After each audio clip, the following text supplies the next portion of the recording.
The voice recorder felt cold in my palm as I stood in the hallway outside our kitchen. Mira's laugh drifted through the doorway, light and careless, the same laugh she'd used when we first met 15 years ago. Back then, it made my heart skip. Now it made my stomach turn.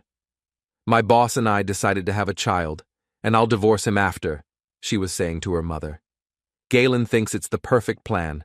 I get the promotion, the settlement, and a fresh start. Eloise Brennan's cackle followed. Smart girl. You always were too good for that blue-collar husband of yours. Orion's been holding you back since day one. I pressed record on the device and stepped into the kitchen.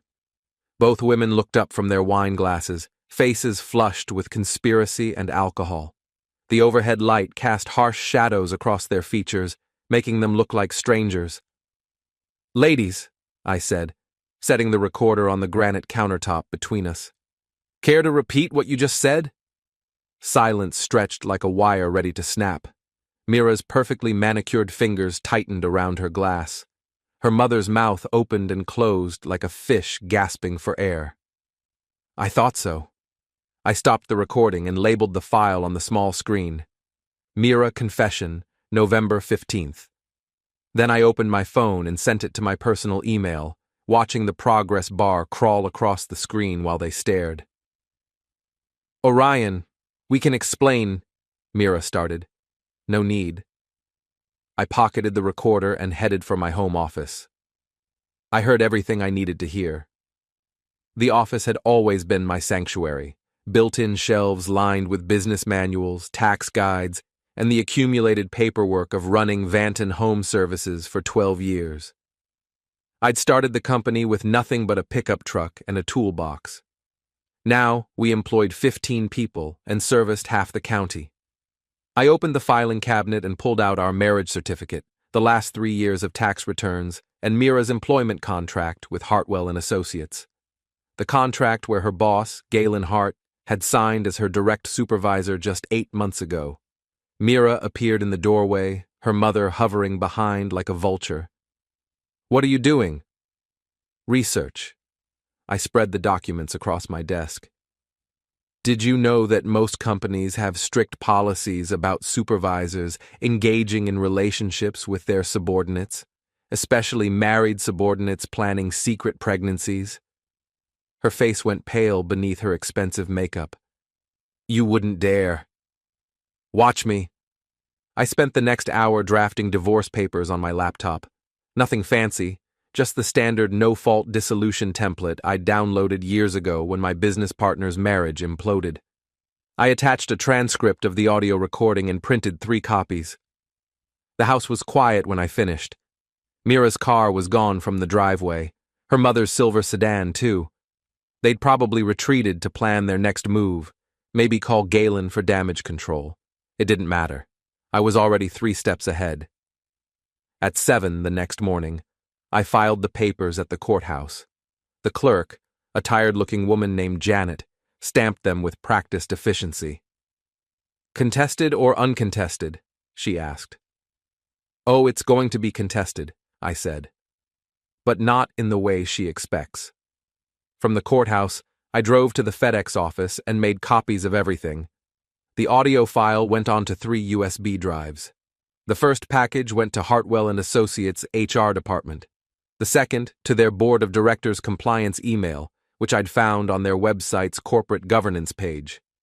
The third to Marjorie Hart, Galen's wife, at her real estate office across town. No cover letters, no explanations, just the facts laid out in black and white and digital audio. Then I called our bank. I need to freeze our joint checking account, I told the representative. Suspected fraudulent activity. What type of fraud, Mr. Vanton?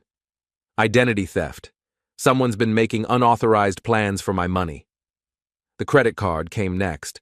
Since it was in my name with Mira as an authorized user, canceling her access took 1 phone call. Same with the health insurance through my business. I forwarded all the confirmation emails to Eloise's phone number, which I'd memorized after years of her calling to complain about everything from our lawn to my truck. By noon, I was back at the office, reviewing estimates for a bathroom renovation in the Riverside district. My phone buzzed constantly with calls from Mira's number. I let them all go to voicemail. Tom Bradley, my foreman, knocked on the office door. "Boss, you okay? You seem different today." "Just cleaning house, Tom. Sometimes you have to tear down the old structure before you can build something better." He nodded slowly. "Well, whatever you're doing, keep it up. You look more relaxed than you have in months." Relaxed wasn't the word I'd use. Focused, maybe. Purposeful. For the first time in years, I knew exactly what I was doing and why. At 2:30, my phone rang with a number I didn't recognize. "Mr. Vanton? This is Patricia Wells from Hartwell & Associates Human Resources Department. We need to schedule an interview regarding some materials you sent us." "Of course. When works for you?" "How about tomorrow at 10? And Mr. Vanton, you might want to bring legal representation." "I don't think I'll need a lawyer, Ms. Wells. I'm not the one who broke any rules." She was quiet for a moment. "No, I suppose you're not." I hung up and leaned back in my chair, watching traffic crawl past the window. Somewhere across town, Mira was probably discovering that her credit card had been declined. Her mother was probably reading confirmation emails about frozen accounts and canceled insurance.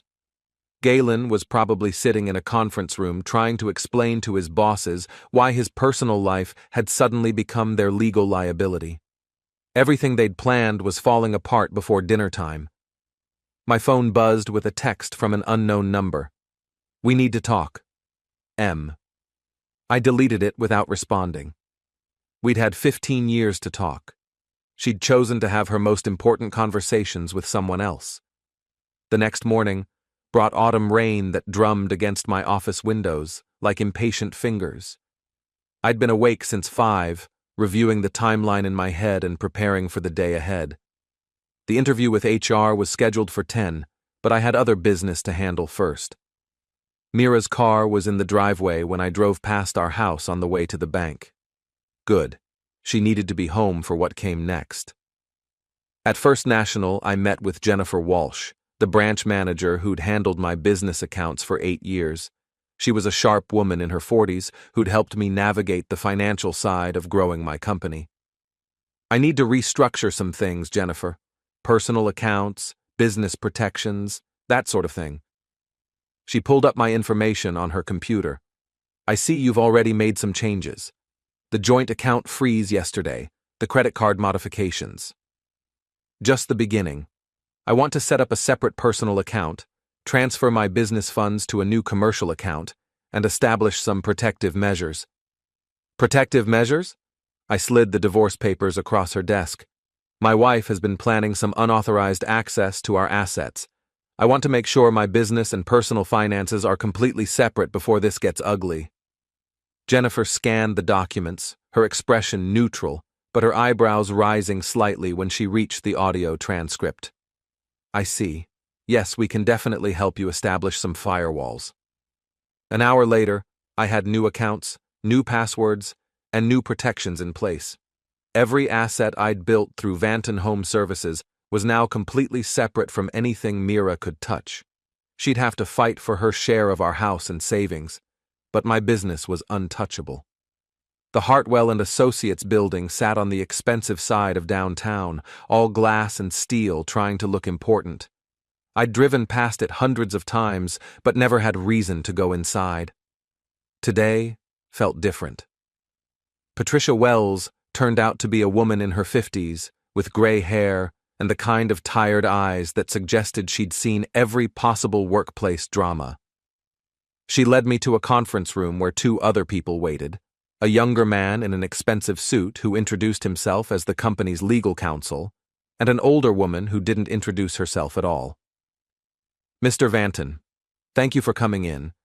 I'm sure you understand why we needed to speak with you." "Actually, I don't. I sent you information about a potential policy violation. I assumed you'd want to thank me." The lawyer shifted in his seat. "The situation is somewhat more complex than that." "Is it? Your company has a clear policy about supervisor-subordinate relationships. Your employee Galen Hart is violating that policy with my wife, who reports directly to him. They're planning to have a child together while she's still married to me. Seems pretty straightforward. Patricia opened a folder. We've spoken with both Mr. Hart and Mrs. Vanton. They deny any inappropriate relationship. I pulled out my phone and opened the audio file. Would you like to hear them deny it? The room went quiet, except for the sound of rain against the windows. I played the recording, watching their faces change as Mira's voice filled the conference room. When it ended, the silence stretched for nearly a minute. Where did you obtain this recording? The lawyer asked. In my own kitchen. My wife was discussing her plans with her mother. No expectation of privacy, no illegal surveillance, just a husband overhearing his wife's confession. The older woman who hadn't been introduced finally spoke. Mr. Vanton, what exactly do you want from us? Nothing. I don't want money. I don't want a settlement. I don't want anything except for you to enforce your own policies. Galen Hart used his position of authority to manipulate a married employee into an affair. That's a violation of your ethics code and potentially opens you up to liability issues. Patricia made notes on a legal pad. What about Mrs. Vanton? She was an equal participant in this relationship. She was, but she wasn't the supervisor. She wasn't the one with the power to influence promotions, assignments, or working conditions. Hart was. The lawyer leaned forward. Are you planning to pursue legal action against the company? Why would I? You're not responsible for my wife's choices. But you are responsible for your employee's conduct. What you do about that is up to you. I stood to leave, then turned back. Oh, and you might want to check Hart's expense reports. I'm guessing some of those business dinners and hotel stays weren't entirely business-related. Walking out of that building felt like stepping into clean air after being trapped in a basement. My phone had 17 missed calls from Mira's number and 6 voicemails I didn't bother listening to. Instead, I drove to the Riverside job site where my crew was installing tile in a master bathroom. Physical work had always cleared my head, and I needed to think about the next phase. Tom Bradley was grouting around the bathtub when I arrived. How'd your meeting go, boss? Better than expected. How's the progress here? Ahead of schedule. Mrs. Peterson loves the tile choice.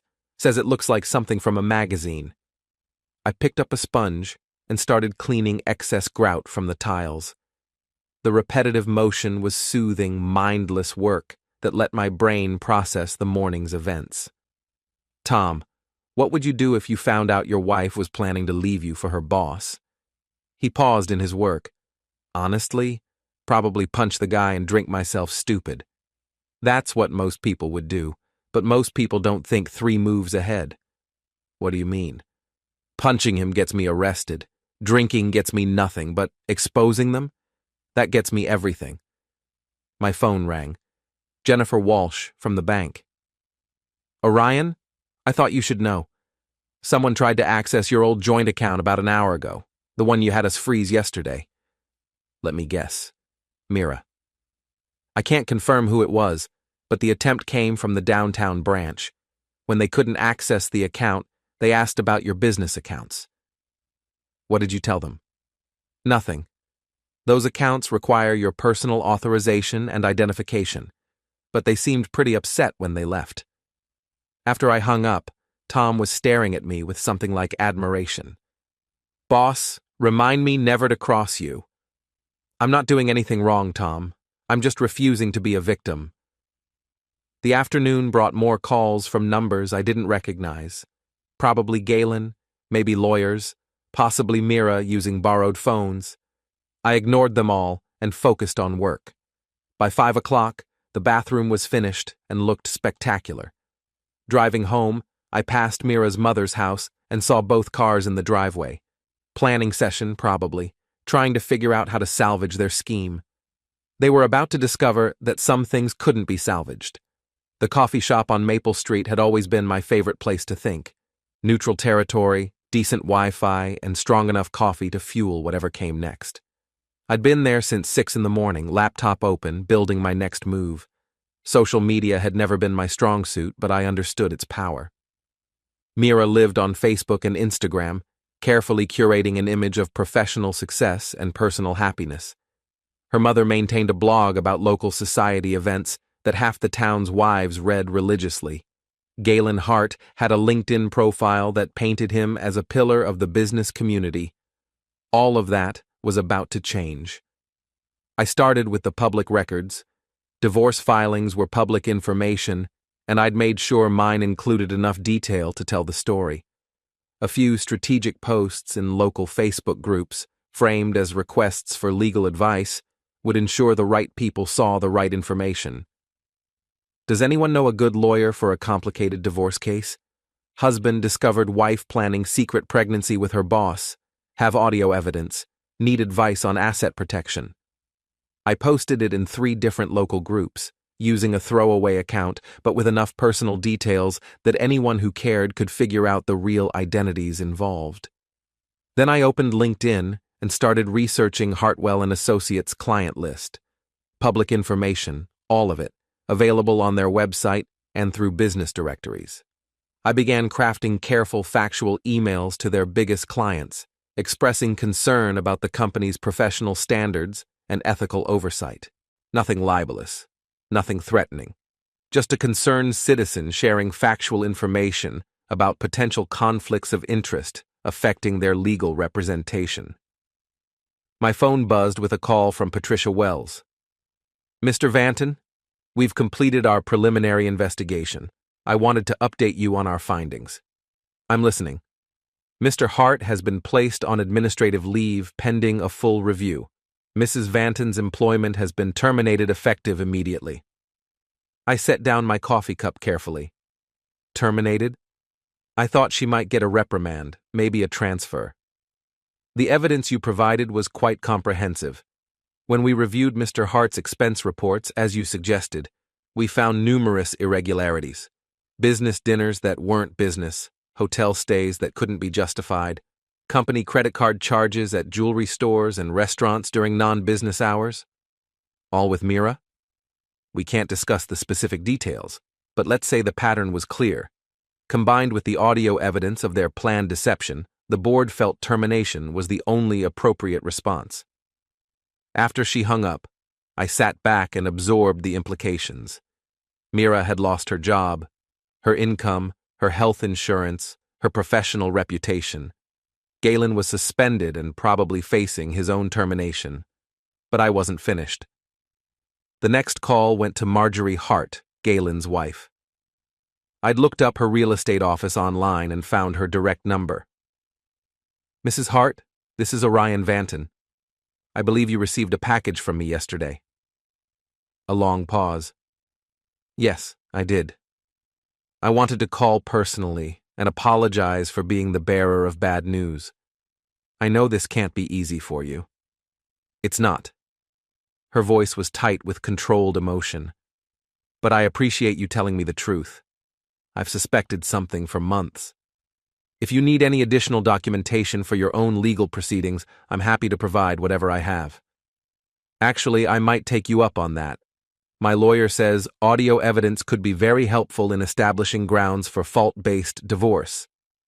Of course, and Mrs. Hart, you should know that your husband used company funds for his affair, hotel bills, restaurant charges, even jewelry purchases, all on the corporate credit card. The silence stretched so long I thought she'd hung up. Thank you, Mr. Vanton. That's very useful information. By noon, I was back at the job site, but my mind was on the next phase. Tom and the crew were starting demo work on a kitchen renovation, tearing out old cabinets and countertops. The sound of destruction was oddly satisfying. Boss, called Jake Morrison, one of my younger workers. You see the stuff online about that lawyer's office downtown? I looked up from the demolition plans. What stuff? People are talking about some scandal. Married employees having affairs, misusing company money. My girlfriend works at the bank and says it's all over social media. Small town, I said. News travels fast. Yeah, but this is different. Someone's really doing a number on these people. Professional, you know? Like they planned it out. I handed him a crowbar. Sometimes people bring consequences on themselves, Jake. We just get to watch it happen. That afternoon brought the call I'd been expecting. Mira using her mother's phone. Orion, please, we need to talk. No, we really don't. I lost my job. They fired me this morning. I heard. Congratulations on the career change. This is insane. You're destroying my life over a misunderstanding. I laughed, actually laughed. A misunderstanding? Mira, I have you on tape planning to have another man's child and divorce me for the money. Which part did I misunderstand? It wasn't serious. We were just talking, just exploring options. Options. Right. Well, here's an option for you. Pack your things and move in with your mother. The house goes on the market next week. You can't sell the house without my consent. Actually, I can. It's in my name, bought with my money, maintained with my income. You'll get your share of the equity in the divorce settlement, but I don't have to keep paying for you to live there while you plan your next betrayal. She was crying now, ugly sobs that might have moved me a year ago. Please, Orion, I'm sorry. I made a mistake. No, Mira, you made a plan. There's a difference. I hung up and blocked her mother's number too. The rest of the week passed in a blur of productive destruction. Mira moved out on Thursday, taking only her personal belongings and leaving behind 15 years of shared memories. I watched from my office window as she loaded boxes into her car, her mother directing the operation like a general managing a retreat. Galen Hart was officially terminated on Friday. The local business journal ran a brief notice about personnel changes at Hartwell and Associates, but the real story was spreading through social media and coffee shop conversations. A respected law firm brought low by executive misconduct and financial irregularities. By the following Monday, I had 3 new clients who'd switched from Hartwell and Associates, apparently concerned about the firm's stability. Word was getting around that Orion Vanton was a man who handled his business professionally and didn't tolerate being taken advantage of. My phone rang as I was reviewing estimates for the new jobs. Tom Bradley. Boss, you need to see something. There's a guy here asking questions about you. What kind of questions? Says he's a private investigator, wants to know about your schedule, your character, whether you've been acting strange lately. I smiled. Tell him I've been acting exactly like a man who refuses to be a victim. And Tom? Get his name and who hired him. Already did. Name's Richard Stoltz, hired by someone at Brennan and Associates. Eloise's maiden name. Mira's mother was trying to build a case against me, probably hoping to find evidence of mental instability or threatening behavior.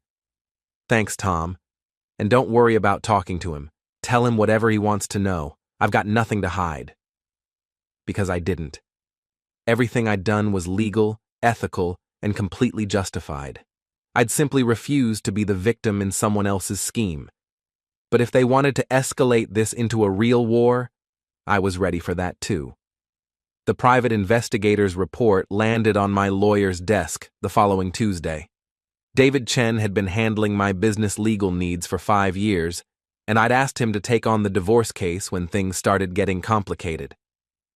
They're trying to paint you as unstable, David said, sliding the document across his desk. Obsessive behavior, financial manipulation, harassment of your wife's employer. I skimmed through Richard Stoltz's findings. What's their endgame here? Probably hoping for a larger settlement. If they can argue that your actions constitute emotional abuse or financial coercion, they might convince a judge to award her more than the standard 50-50 split. Based on what? I froze accounts that were in my name, canceled credit cards I was paying for, and reported workplace misconduct to the appropriate authorities. Everything I did was within my legal rights. I know that, and you know that. But perception matters in divorce court. They're going to argue that you acted vindictively, that you destroyed her career and reputation out of spite. I leaned back in the leather chair and considered the implications. What would you do, David? If you were in my position? He was quiet for a moment, studying the papers. Honestly, probably the same thing you did, but I'd have been more careful about the documentation. What do you mean? You've got audio evidence of her confession, financial records showing responsible asset protection, and a clear timeline of reasonable responses to betrayal. But they're going to focus on the speed and efficiency of your actions. It looks planned. It was planned. I'm not the kind of man who acts without thinking. That's what worries me. Judges like to see emotional reactions to betrayal, anger, hurt, confusion. Your response was too calculated, too professional. It makes you look cold. I thought about that as I drove back to the office. Cold. Maybe I was cold. But I'd learned a long time ago that hot emotions led to poor decisions, and poor decisions led to consequences you couldn't control. The afternoon brought an unexpected visitor. Galen Hart was waiting in the parking lot when I returned from a job site, leaning against a silver Mercedes that probably cost more than most people made in a year. He was smaller than I'd expected, maybe 5'8", with the kind of soft build that came from too many business lunches and not enough physical work. His expensive suit couldn't hide the fact that he looked like a man who'd been sleeping poorly. "Mr. Vanton, I'm Galen Hart. I think we need to talk." I walked past him toward the office entrance. "I don't think we do. Please, just 5 minutes." Something in his voice made me turn around. He looked desperate, which was interesting. Desperate men made mistakes. 5 minutes, in my office. He followed me inside, glancing around at the utilitarian space with its metal desks and job boards covered in work orders and scheduling charts. Probably not what he was used to. "Nice operation you have here," he said, settling into the chair across from my desk. "Cut the small talk, Hart. What do you want?" "I want to apologize. What happened between Mira and me, it got out of hand. I never intended for things to go as far as they did." "You never intended to get caught." He flinched. "That's not what I meant." "Sure it is. You thought you could manipulate a married employee into an affair, use company resources to fund your relationship, and plan a child together without any consequences. The only thing you didn't intend was for her husband to find out about it. Look, I know you're angry. I'm not angry, Hart. Anger is an emotion. What I am is thorough." He shifted in his seat, clearly uncomfortable with the direction of the conversation. "What would it take to make this go away?" "Make what go away?" "The social media posts, the client complaints, the investigation into my business practices. I know you're behind it." I leaned back and studied him. "You think I'm orchestrating some kind of campaign against you? Aren't you? I sent factual information to appropriate parties. Your HR department, your board of directors, your wife. What they chose to do with that information was their decision. But the social media stuff, the client complaints. People talk, Hart, especially in a small town when a respected law firm starts falling apart due to executive misconduct. I didn't make you use company funds for personal expenses. I didn't make you violate your own ethics policies. I just made sure the right people knew about it." He was sweating now, despite the cool October air coming through the office windows. "What do you want? Money? I can make this worth your while." "You want to bribe me?" "I want to compensate you for the inconvenience." I pulled out my phone and opened the voice recording app. "Say that again." His face went pale. "You can't record me without my consent." "Actually, I can. Single-party consent state, just like when I recorded my wife in my own kitchen." I held up the phone. "Now, you were saying something about compensation for inconvenience?" "I'm not saying anything else." He stood up quickly. "This conversation is over. Sit down, Hart." Something in my voice made him freeze. "What?" "I said sit down. We're not finished." He sat, but his hands were shaking slightly. "Good. Here's what's going to happen," I continued. "You're going to stay away from my wife. Not because I'm jealous, but because you're a distraction from her learning to live with the consequences of her choices. She's not your wife anymore. She is, until the divorce is final. And even after that, you're going to stay away from her. You can't control who she sees. I can't control anything, but I can document everything, every contact, every meeting, every attempt to resume your relationship. And I can make sure that information reaches your wife's divorce attorney, the State Bar Association, and anyone else who might be interested in your pattern of behavior. He was quiet for a long moment. You're threatening me. I'm educating you. There's a difference. What if I refuse? I smiled, and apparently it wasn't a pleasant expression because he actually leaned back in his chair. Then you'll find out how thorough I can really be. After he left, I sat in my office reviewing the conversation. David was right about one thing. I was being calculating. But calculation had gotten me further in the past week than emotion had gotten me in 15 years of marriage. My phone buzzed with a text from an unknown number. We need to meet. There are things you don't know about your wife. A friend. I stared at the message for a long moment, then typed back, Who is this? Someone who's been watching this situation develop. Tomorrow, 7 p.m., Murphy's Diner on Route 9. Come alone. Murphy's Diner was the kind of place where truckers and shift workers grabbed coffee and pie at all hours.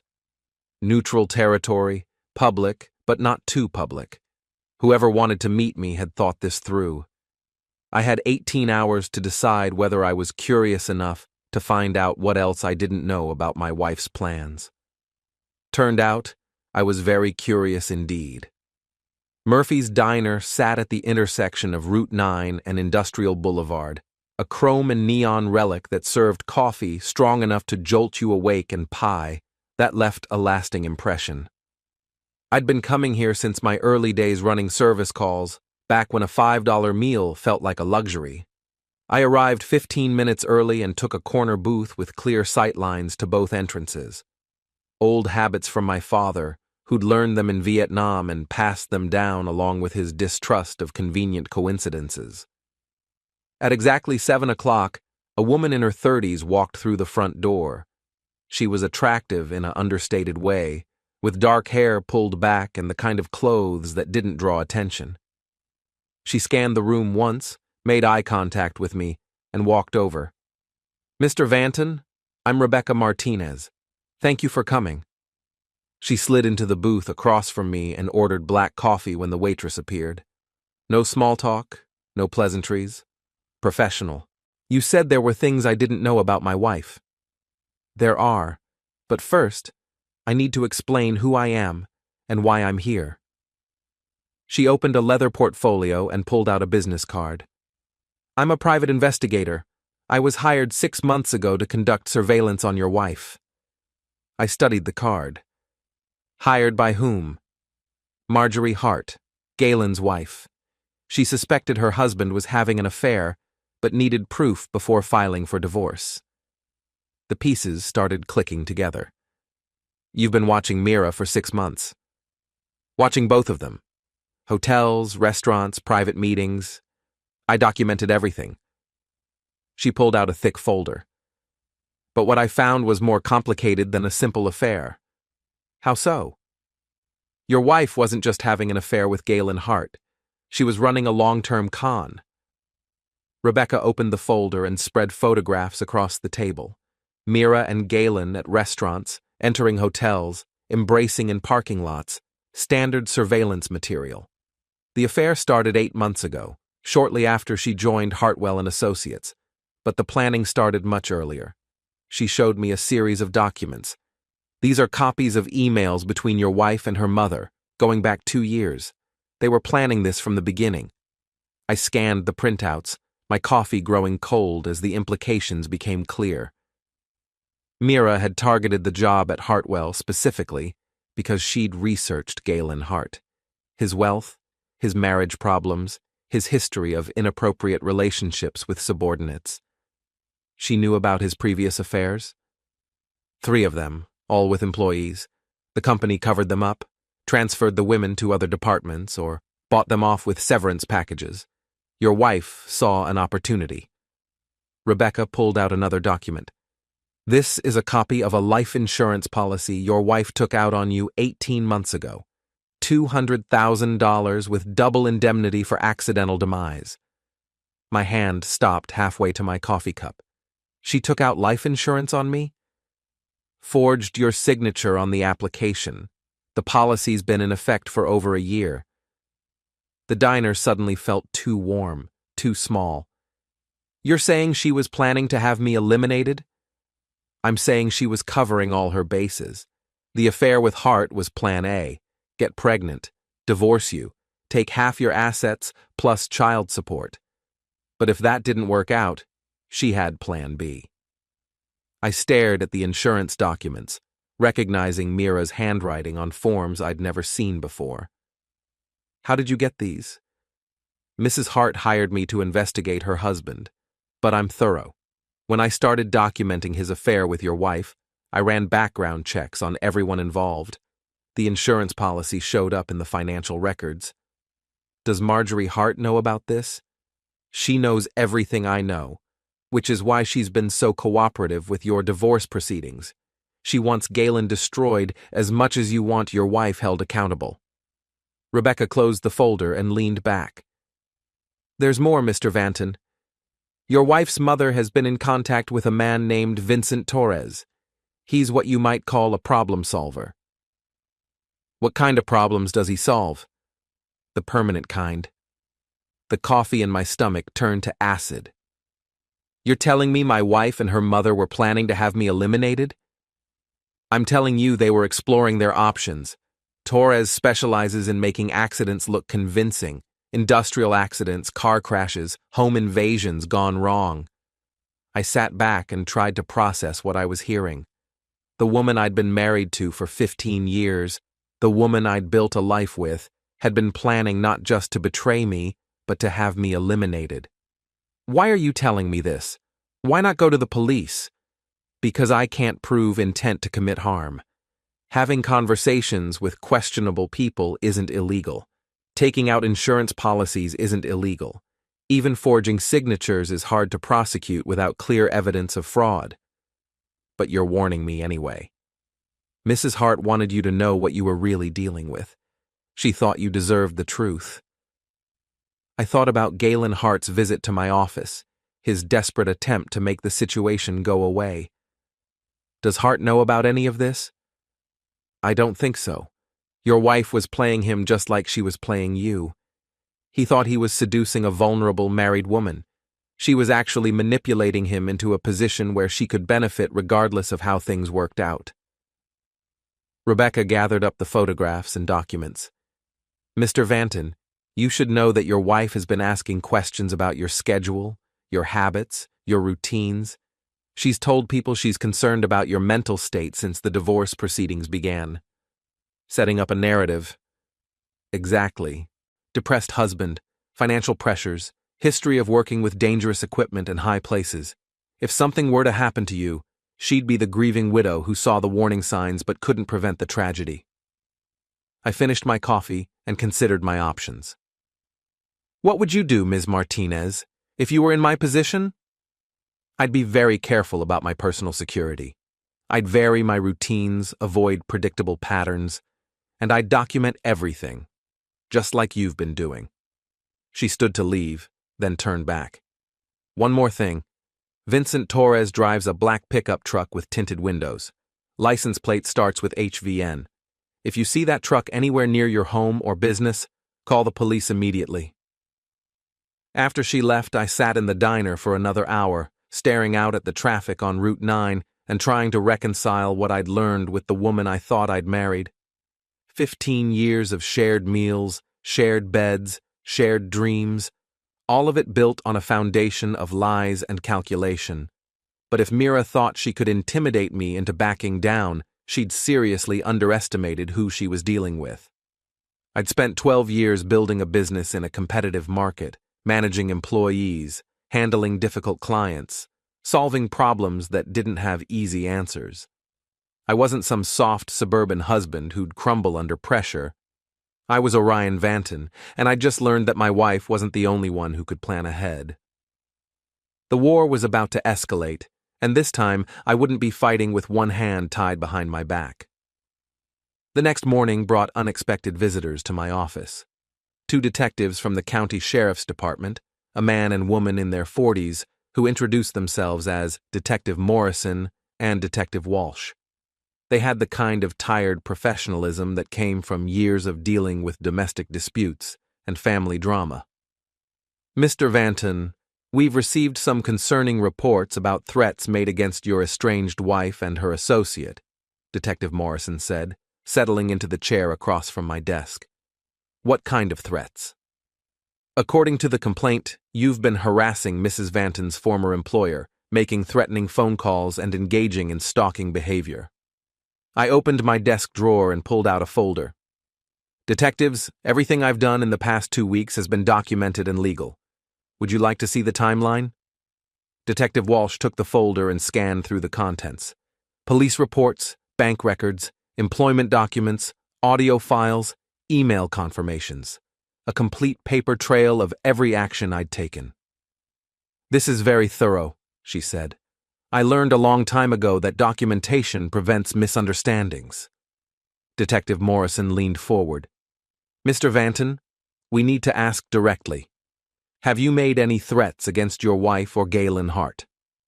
"No. I've taken legal action to protect my assets, reported workplace misconduct to appropriate authorities, and provided factual information to interested parties. No threats, no harassment, no stalking." "What about hiring someone to intimidate them?" I looked up from the paperwork. "Hiring someone? Like who?" "We've received reports that you've been seen with known associates of Vincent Torres." The name hit me like a physical blow, but I kept my expression neutral. "I've never heard of Vincent Torres. Who is he?" The detectives exchanged glances. "He's a local contractor with a history of involvement in questionable activities. Intimidation, property damage, that sort of thing." "Detectives, I run a legitimate home services business. I employ 15 people and maintain contracts with dozens of clients. Why would I risk everything I've built to intimidate my ex-wife?" Detective Walsh closed the folder. "That's what we're trying to understand. The complaint suggests you've been acting irrationally since discovering the affair." "Have I? Let's review what I've done. I documented my wife's confession of adultery and plans to defraud me. I protected my business assets from unauthorized access. I reported ethical violations to the appropriate authorities. I filed for divorce and began legal proceedings to dissolve our marriage." I stood and walked to the window overlooking the parking lot. "Which of those actions strikes you as irrational?" "None of them," Detective Morrison admitted. "But the speed and efficiency of your response has some people concerned." "Some people should be concerned. They should be concerned that their scheme fell apart because they underestimated the man they were trying to victimize." After the detectives left, I called Rebecca Martinez. "They're trying to flip the script," I told her. "Paint me as the aggressor, make themselves look like victims." "It's a smart play," she said. "If they can convince law enforcement that you're unstable or threatening, it strengthens their position in divorce court and gives them cover for whatever they're planning next." "What do you recommend?" "Increase your documentation. Security cameras at your home and business, GPS tracking on your vehicles, detailed logs of your activities. Make it impossible for them to fabricate evidence against you." "And what about Vincent Torres?" "Stay alert. Vary your routines. Don't go anywhere alone after dark." That afternoon, I had Tom Bradley install security cameras around the office and shop. Motion-activated lights, digital recording, the works. Then I drove to Best Buy and bought a dashboard camera for my truck. If someone was planning to stage an accident or break-in, they'd have to do it on camera. The call came at 11 that night. Mira, using a number I didn't recognize. "Orion, we need to end this. It's gotten out of hand." "I agree. Sign the divorce papers and it ends." "You know it's more complicated than that now. Too many people are involved, too many interests at stake."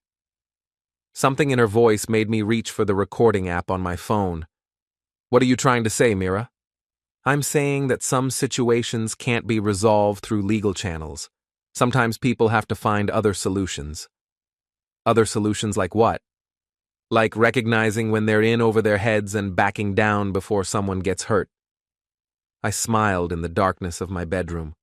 Are you threatening me? I'm trying to protect you.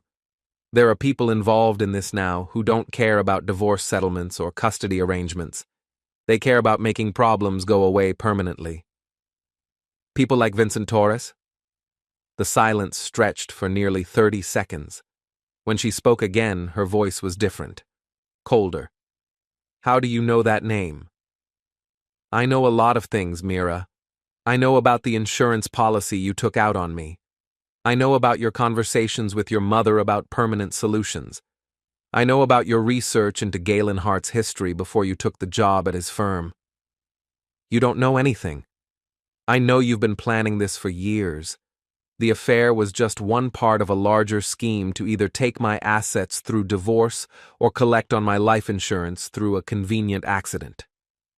You're paranoid. I'm informed. There's a difference. I could hear her breathing, rapid and shallow. What do you want? I want you to understand that I'm not the same man you married 15 years ago. I'm not the trusting husband who believed your lies and ignored the warning signs. I'm someone who documents everything, plans ahead, and doesn't leave anything to chance. What does that mean? It means that if anything happens to me, if I have any kind of accident or incident, there are people who will know exactly where to look for answers. Insurance investigators, police detectives, federal agents who specialize in insurance fraud. You can't prove anything. I don't have to prove anything. I just have to create enough doubt to make your life very complicated for a very long time. She hung up without another word.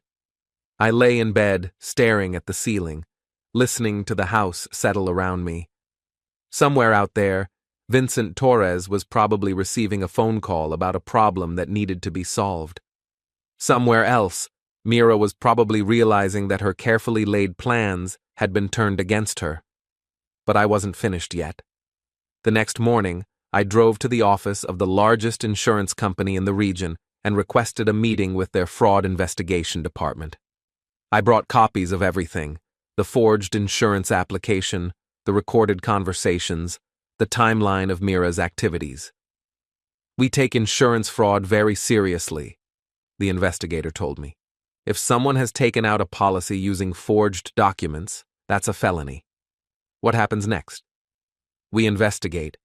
If we find evidence of fraud, we refer the case to law enforcement and void the policy. The perpetrator can face criminal charges and civil liability. From there, I drove to the FBI field office downtown.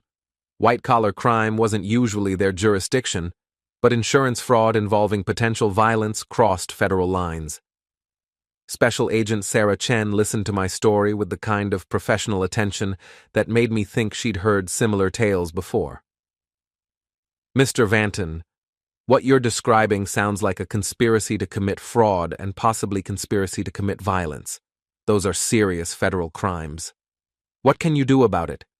We can open an investigation, monitor communications, conduct surveillance, gather evidence. If your suspicions are correct, we'll build a case that will put these people away for a long time.